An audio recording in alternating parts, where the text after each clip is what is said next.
நண்பர்களுக்கு வணக்கம். எல்லாம் எப்படி இருக்கிறீங்க? நல்லா இருக்கீங்களாம்மா? நீங்கள் நல்லா இருப்பீங்க நான் நம்புகிறேம்மா. என்னோடய சப்ஸ்கிரைபர்ஸ் வியூவர்ஸ் எல்லாருக்கும் நன்றி நன்றி நன்றி. இப்போ நம்ம தோட்ட பராமரிப்புக்கு 10 டிப்ஸு சொல்ல போகிறோம்மா.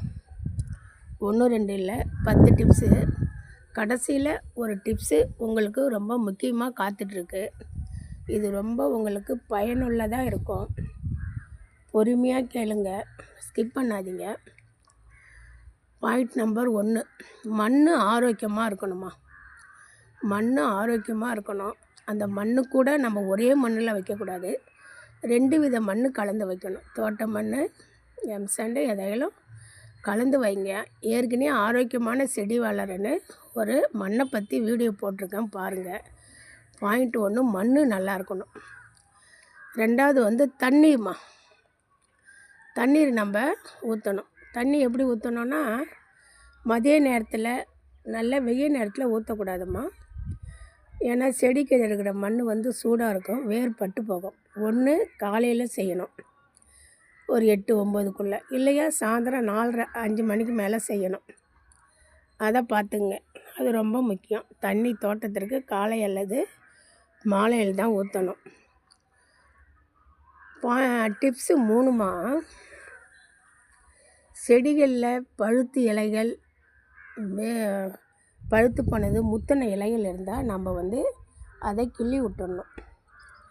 அப்போ தான் செடியோட வளர்ச்சி முழுமையாக இருக்கும். செடிக்கும் சுவாசங்கள் அதிகமாக போகும். நாம் சுவாசிக்கிற மாதிரியே செடிங்களும் சுவாசிப்பாங்க. சரிங்களா? அதை பார்த்துக்கணும். 4 என்னென்னம்மா, செடிக்கு கேப் இருக்கணுமா.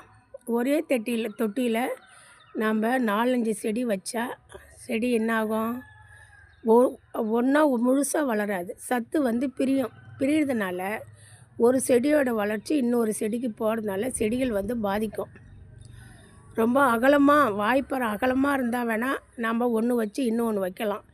இன்னொன்று வைக்கிறது கூட வேர் அதிகமாக போகாத மெலிசு மேலோட்டமாக இருக்கிற வேராக பார்த்து நாம் வைக்கணும் தோட்டத்தில்.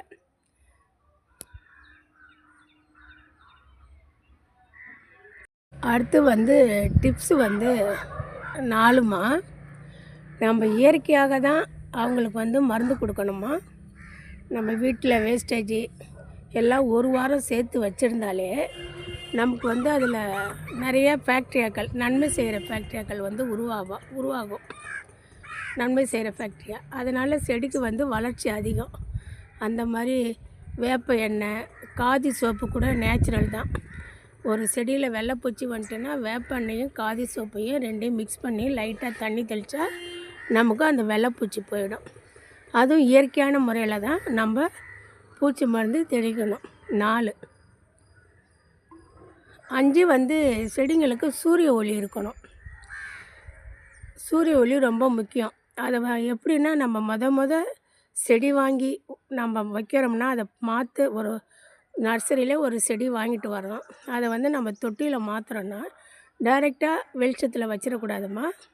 அதை நிழலில் வைக்கணும். நம்ம மண்ணுக்கு நம்மளோட இடத்த கால சூழ்நிலைக்கு தகுந்த மாதிரி அது வளர்ச்சி அடைய அதை ஃபஸ்ட்டு நிழலில் வச்சு நம்ம இடத்த புரிஞ்சுக்கிற மாதிரி அதுக்கு செய்யணும் நம்ம.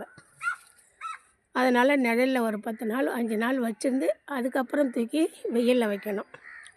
அப்படி இருக்குது. டிப்ஸு 6மா, 10 நாளைக்கு ஒரு முறை இல்லை 12 நாளைக்கு ஒரு முறை ஒரு இயற்கை உரம். மணலில் கீழே பூமியில் வளர்கிற செடி நிறைய பூமியில் இருக்கிற சத்துக்களை உறிஞ்சி வளரும். நாம் கொஞ்சம் மண்ணில் செடி வளர்க்குறோம், அதுக்கு சத்து பத்தாது. ஒரு வாரத்துக்கு ஒரு தடவை, 10 நாளைக்கு ஒரு தடவை நாம் சத்து கொடுக்கணும். என்ன கொடுக்கலாம்? மல்லாட்டை புண்ணாக்கு கொடுக்கலாம். நம்ம சமையலில் வேஸ்டேஜ் ஆகிற தண்ணியை ஒரு வாரம் வச்சுருந்து கொடுக்கலாம். இந்த மல்லாட்டை தோல் இருக்குங்கள, அதை பொடியாக்கி போடலாம். பொடியாக்க முடியலனாலும் அப்படியே நம்ம எதுலையாவது ஒரு கிம்மில் கூட போட்டுடலாம். அதெல்லாம் எரு தான். அப்புறம் வாழைப்பழத்தை பொடியாக அரிஞ்சு அதை ஒரு வாரம் 10 நாள் ஊற வச்சு போடலாம். நிறைய இயற்கையில் இருக்கம்மா, இயற்கை மருந்து கொடுக்கலாம். சரிங்களா? இது 5. 6 வந்து ஒரு 4 மணி நேரம் 5 மணி நேரம் வெயில் இருந்தால் போதும், ரொம்ப வெயில் வேணாம். 7 நாம் வந்து செடிகள்கிட்ட பேசணும். நம்ம குழந்தைங்கள்ட்ட, நம்ம சொந்த பந்தங்கள்கிட்ட நம்ம எப்படி பேசுவோமோ அதே மாதிரி செடிங்கள்கிட்ட வந்து, என்னடா என்ன செய்கிறீங்க, நீங்கள் அமைதியாக இருங்க, பூக்கு கொஞ்சம் டைம் எடுத்துங்க, நான் அம்மா இவ்வளோ நேரம் சிரமப்படுறேனே, கொஞ்சம் பூ கூடாண்டா, ஒன்று சந்தோஷம் கூடாண்டா, மகிழ்ச்சி கூடாண்டா அம்மாக்குன்னு செடிங்கள்கிட்ட நாம் பேசணும். என்ன பாயிண்ட் சொன்னேன் மறந்துட்டேன். அடுத்து 8 ஒரு மாதத்துக்கு ஒரு தடவை 20 நாளைக்கு ஒரு தடவை நம்ம மேல் மண்ணை கிளறி விடணும். ஏன்னா அப்போ தான் செடிங்களுடைய வளர்ச்சிக்கு நைட்ரஜன் கிடைக்கும். ஏன்னா நம்ம தண்ணி புண்ணாக்கெல்லாம் ஊற்றுறோம்ல, அது வந்து டைட் கொடுக்கும் மண். அப்போ வந்து சுவாசம் வந்து வேருக்கு பாதிக்கும். அதனால் நாம் 20 நாளைக்கு ஒரு தடவை இல்லை ஒரு மாதத்துக்கு ஒரு தடவை மண்ணை, மேலே இருக்கிற மண்ணை ஒரு சின்ன குச்சியோ அதுக்கு ஒன்று இருக்குது, அதால் வந்து ஃபுல் மண்ணையும் அப்படியே வந்து கிளறி விடணும்.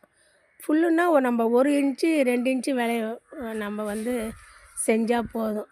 இது 8. 9 வந்து ஒவ்வொரு செடிக்கும் கேப்பு கொடுக்கறது, இந்த பழுத்த இலைங்களை கிள்றது, அந்த மாதிரி நம்ம அதுங்களோட இருந்தோம்னு வச்சுக்க, அப்படியே பூத்து நமக்கு கொடுப்பாங்கம்மா. அடுத்தது 10மா, நாம் செடிங்களை நேசிக்கணும். நாம் தோட்டம் வச்சுருந்தாலே நம்ம வந்து அவங்கள நேசிக்கணும். எப்படி இருக்கீங்க, போகிறீங்கம்மா, நேற்று நான் தண்ணி ஊற்ற மறந்துட்டேம்மா, அவங்கள தெரியாமல் விட்டுட்டோமான்னு அவங்கள நேசித்தோம்னா அவங்க நம்மளை அவங்க ரொம்ப சந்தோஷமாக வச்சுருப்பாங்க. 10வது டிப்ஸுமா, இடையில வந்து டிப்ஸு நம்பரோ அது வந்து கொஞ்சம் மாறி இருந்தாலும் பார்த்துங்க. ஏன்னா தொடர்ந்து சொல்கிறேன்ல, 10 டிப்ஸுன்னும்போது கொஞ்சம் முன்ன பின்ன மாறி இருக்கும், ஒன்று விட்டு இருக்கும். ஆனால் தோட்டத்திற்கு தேவையானது எல்லாமே சொல்லியிருக்கேம்மா. தோட்டத்திற்கு பூச்சி வராத பார்த்துக்கணும்மா. வேர்பூச்சி வர்றதுக்கு தான் நம்ம தண்ணி அதிகம் ஊற்றாத கொஞ்சம் கொஞ்சம் ஊற்றணும். மற்ற பூச்சிங்க வெள்ளைப்பூச்சி வருவாங்க, மிளகாயில் ஒரு பொன்வண்டு கலர் பூச்சி வந்தாங்க, அந்த மாதிரி வருவாங்க, அது வராத பார்த்துக்கணும்மா. வெள்ளைப்பூச்சி வந்து மெயினாக தக்காளி, செம்பருத்தி, கத்திரிக்காய் இதில் அதிகமாக வருவாங்கம்மா. அது நம்ம ஆரம்பத்துலேயே பார்த்துக்கணும். அதுக்கு அதை காதி சோப்பு, வேப்பெண்ணெய் இயற்கையாகவே பயன்படுது, அதை பயன்படுத்தலாம். இந்த முறையெல்லாம் பயன்படுத்தி முக்கியமாக தோட்டத்துக்கு நல்ல நமக்கு முதல்ல இன்ட்ரெஸ்ட் இருக்கணும்மா, நமக்கு ஆர்வம் ஃபஸ்ட்டு இருக்கணும். அதையும் சொல்கிறேன். தோட்டம் செழிப்பாக வளர 10 டிப்ஸுமா, பார்த்துங்க. தேங்க்யூம்மா. லைக் பண்ணுங்கள், கமெண்ட் பண்ணுங்கள், ஷேர் பண்ணுங்கள். பாய்மா.